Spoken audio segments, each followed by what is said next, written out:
Welcome to DDSWS defence academy.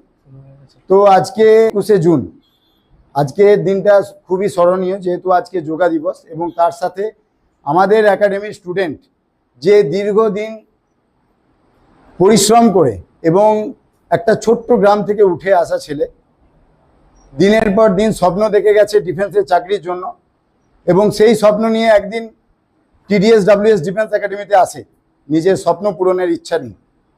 তো আজকে সেই দিন এসে পৌঁছেছি আমরা। আমাদের স্টুডেন্ট, আমাদের একাডেমির প্রিয় ছাত্র ইন্দ্রজিৎ ঘোষ, গোঘাট নকুন্ডা হুগলির ছেলে, একটি ছোট্ট গ্রামের ছেলে। তার স্বপ্ন পূরণের গল্প তার কাছ থেকে আমরা জেনে নেব। তো এখন তাকে মঞ্চে ডেকে নেওয়ার পালা। সবাই একসাথে হাততালি।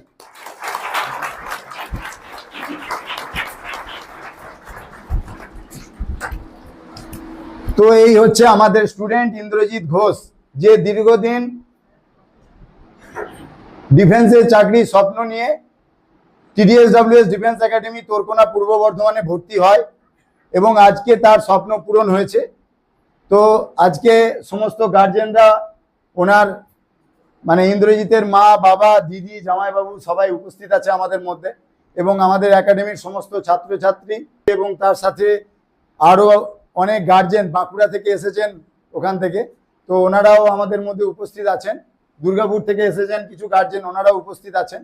তো আজকের এই সুন্দর মুহূর্তে চন্দ্রা এবং মৌসুমী আমাদের একাডেমির ছাত্রী ইন্দ্রজিৎকে বরণ করে নেবে।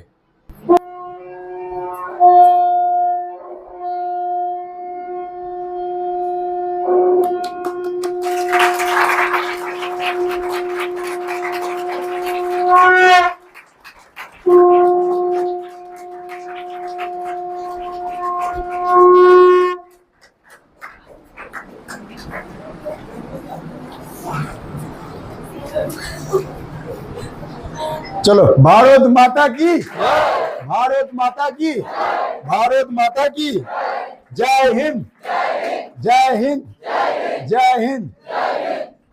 তো তোমরা দেখতে পাচ্ছ, আশা করি সব ছাত্রছাত্রীদের মধ্যে এখন একটাই মনের ইচ্ছা যে এই দিনটা দেখার, তাই তো?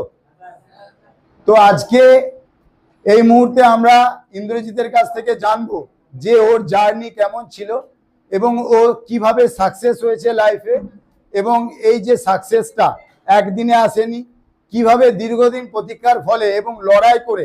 আমার মনে আছে ইন্দ্রজিৎ যখন প্রথম গ্রাউন্ডে যায়, এক চান্সে গ্রাউন্ড পাস করে, কিন্তু কোনো কারণবশত ওর মেডিকেল আনফিট হয়ে যায়। তখন ওর মা ফোন করে এবং চোখের জল ফেলে, এবং ইন্দ্রজিৎও প্রচুর ভেঙে পড়ে। ওর দিদি, জামাইবাবু প্রত্যেকেই ওকে সাহস যোগাতে থাকে যে তুই চেষ্টা কর, তুই পারবি।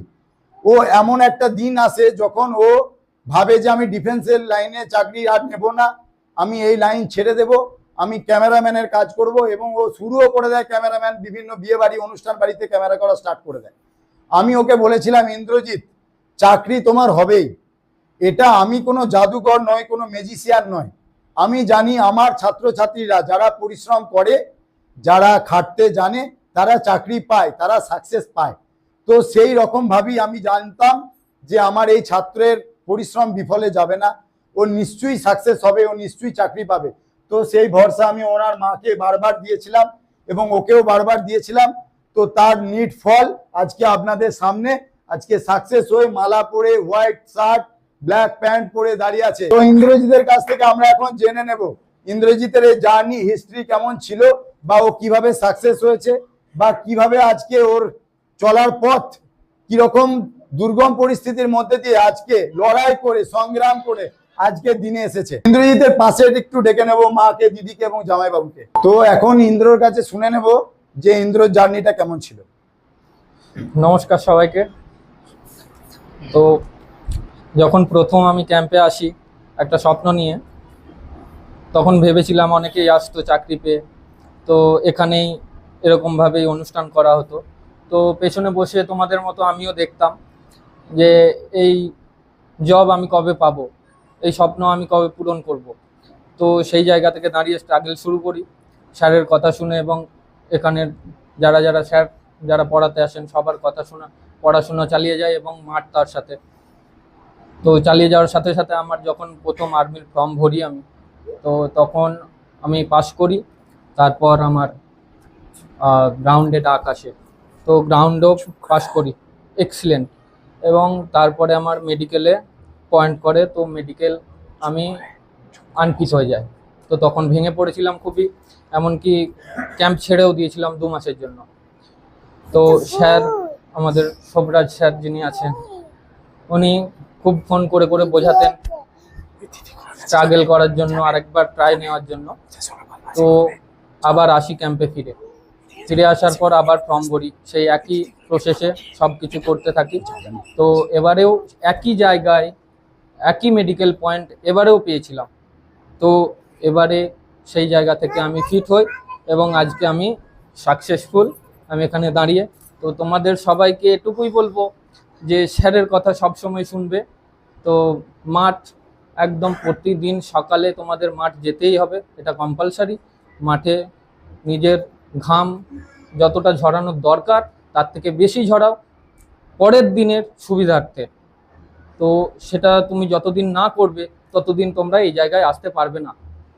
তো তোমার শরীর যতটা চাইবে তার থেকেও বেশি পরিশ্রম করতে হবে এবং তার সাথে পড়াশোনা, স্যারদের কথা শুনে চালিয়ে যেতে হবে, কন্টিনিউ করে যেতে হবে। তো এভাবেই তোমরাও একদিন এই জায়গায় এসে দাঁড়াবে। নমস্কার।